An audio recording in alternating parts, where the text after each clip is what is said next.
Iran અને Israel બે દેશો વચ્ચેનો તણાવ અત્યારે એક એવા ભયંકર સંઘર્ષમાં ફેરવાઈ ગયો છે જેની અસર આખી દુનિયા અનુભવી રહી છે. તો ચાલો આજે આ જટિલ મુદ્દાને એકદમ સરળ ભાષામાં સમજવાની કોશિશ કરીએ. પણ કદાચ સૌથી મોટો સવાલ એ છે કે હજારો કિલોમીટર દૂર ચાલી રહેલા આ યુદ્ધથી આપણને શું ફરક પડે? શું એની કોઈ અસર આપણા જીવન પર થાય છે? અને જવાબ છે હા, બિલકુલ. કદાચ આપણે વિચારીએ છીએ એના કરતાં પણ ઘણી વધારે. તો આ આખી વાતને બરાબર સમજવા માટે આપણે 4 મુખ્ય મુદ્દાઓ પર નજર કરીશું.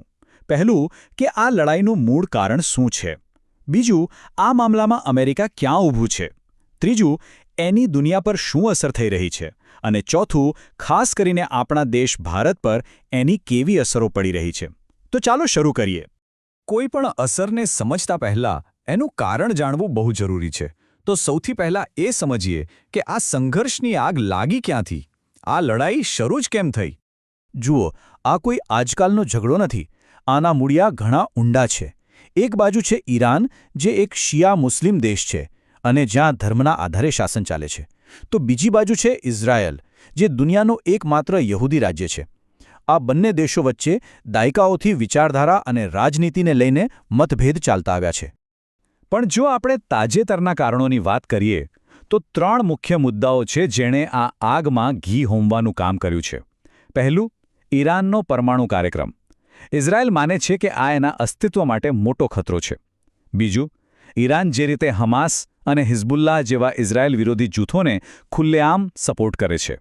અને ત્રીજું, અને સૌથી તાજેતરનું કારણ જેણે બળતામાં ઘી હોમ્યું, તે છે ઈરાનના સર્વોચ્ચ નેતા આયાતોલ્લા અલી ખામેનીનું એક હુમલામાં મૃત્યુ. બસ આ ઘટના પછી આ સંઘર્ષ સીધો યુદ્ધમાં ફેરવાઈ ગયો. હવે આ લડાઈ ફક્ત ઈરાન અને ઇઝરાયલ પૂરતી સીમિત નથી. આમાં દુનિયાની એક મોટી તાકાત એટલે કે અમેરિકા પણ સીધું જ જોડાયેલું છે. તો ચાલો જોઈએ કે આ આખા સમીકરણમાં અમેરિકાનો રોલ શું છે. અહીંયા તો એક એવું ચક્ર ચાલી રહ્યું છે જે જાણે અટકવાનું નામ જ નથી લેતું. પહેલાં શું થાય છે? અમેરિકા અને ઇઝરાયલ ભેગા મળીને ઈરાનના મિલિટરી બેઝ પર હુમલો કરે છે. પછી અમેરિકા કહે છે કે ભાઈ, આ તો અમારી સુરક્ષા માટે જરૂરી હતું. અને પછી ઈરાન શું કરે? એ સીધો જવાબ આપે છે અમેરિકાના જ લશ્કરી ઠેકાણા પર હુમલો કરીને. એટલે આ એક એક્શન રિએક્શનની સાઇકલ છે જે તણાવને બસ વધારતી જ જાય છે. અને આ મુદ્દો સમજવો બહુ જ જરૂરી છે. મતલબ કે અમેરિકા અહીંયા ખાલી એક સાથી તરીકે નથી ઊભું.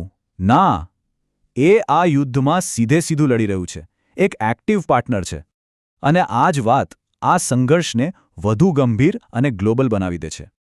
તો હવે આગળ વધીએ અને જોઈએ કે આ આગની જ્વાળાઓ મિડલ ઈસ્ટની બહાર નીકળીને આખી દુનિયા પર કેવી રીતે અસર કરી રહી છે. કોઈ પણ લડાઈની સૌથી દુઃખદ વાત શું હોય છે? માનવ જિંદગીનું નુકસાન. અને આ સંઘર્ષમાં પણ અત્યાર સુધીમાં હજારો નિર્દોષ લોકોએ પોતાના જીવ ગુમાવ્યા છે અને એનાથી પણ વધારે લોકો ઘાયલ થયા છે. હવે વાત કરીએ આર્થિક અસરની. જુઓ, યુદ્ધના કારણે થયું શું છે કે મિડલ ઈસ્ટમાંથી જે ઓઇલ અને ગેસનો સપ્લાય આવે છે એ આખો ખોરવાઈ ગયો છે. અને એનું પરિણામ? આખી દુનિયામાં ક્રૂડ ઓઇલ અને નેચરલ ગેસના ભાવ ભડકે બળી રહ્યા છે. અને આ અસર ખાલી પેટ્રોલ પંપ સુધી સીમિત નથી.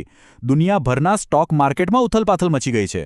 આંતરરાષ્ટ્રીય ફ્લાઇટ્સને પોતાના રૂટ બદલવા પડે છે, જેના કારણે ટ્રાવેલ અને ટ્રેડ બંનેને મોટો ફટકો પડી રહ્યો છે. ચાલો હવે વાત કરીએ આપણા દેશની. આટલું દૂર ચાલી રહેલું યુદ્ધ આપણા દેશ ભારતને કઈ રીતે અસર કરી રહ્યું છે? આ દૂરનું યુદ્ધ આપણા માટે ખરેખર કેટલું નજીક છે? આપણે એ સમજવું પડશે કે ભારત પોતાના એનર્જીની જરૂરિયાતો માટે મિડલ ઈસ્ટ પર કેટલું બધું નિર્ભર છે.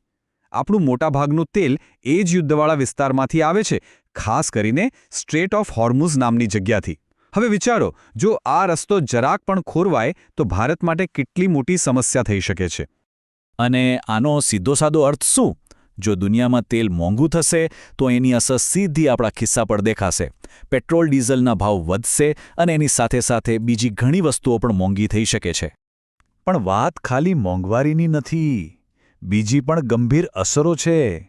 એક તો ગલ્ફ દેશોમાં લાખો ભારતીયો રહે છે અને કામ કરે છે. એમની સુરક્ષાનો પણ મોટો સવાલ છે.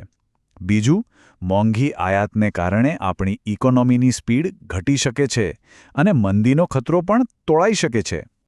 તો કહેવાનો મતલબ એ જ છે કે ભલે આપણે આ યુદ્ધથી હજારો કિલોમીટર દૂર બેઠા હોઈએ અને સીધા આમાં સામેલ ન હોઈએ, પણ એની આર્થિક અને સુરક્ષાની ગરમી આપણા સુધી પહોંચી જ રહી છે અને એ આપણે અનુભવી પણ રહ્યા છીએ. અને અંતે આ આખી વાત એક મોટા સવાલ પર આવીને અટકે છે. આજની આ કનેક્ટેડ દુનિયામાં જ્યાં બધું જ એકબીજા સાથે જોડાયેલું છે, શું કોઈ પણ યુદ્ધ ખરેખર લોકલ રહી શકે છે?